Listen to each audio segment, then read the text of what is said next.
সূরা আল ফালাক আল কুরআনের ১১৩ নম্বর সূরা। এই সূরায় আল্লাহ তাআলা আমাদের শেখান দৃশ্যমান ও অদৃশ্য সব ধরনের অনিষ্ট থেকে একমাত্র তার কাছেই আশ্রয় চাইতে হবে। এই সূরার শুরুতেই আল্লাহ বলেন ভোরের রবের কাছে আশ্রয় চাইতে। ভোর আলোর প্রতীক, যা অন্ধকার ভেদ করে নতুন আশার বার্তা দেয়। সূরা আল ফালাকের প্রধান শিক্ষা: ১. আল্লাহই একমাত্র রক্ষাকর্তা।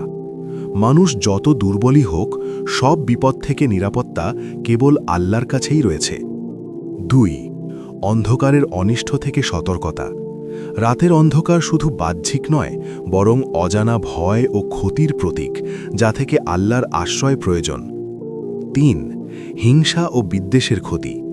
হিংসুক ব্যক্তির অনিষ্ট বাস্তব ও মারাত্মক হতে পারে। এই সূরা আমাদের সতর্ক করে। ৪. জাদু ও কুদৃষ্টির অনিষ্ট। মানুষের ক্ষতিকর কৌশল ও গোপন ষড়যন্ত্র থেকেও আল্লাহই একমাত্র নিরাপত্তা দেন। ৫.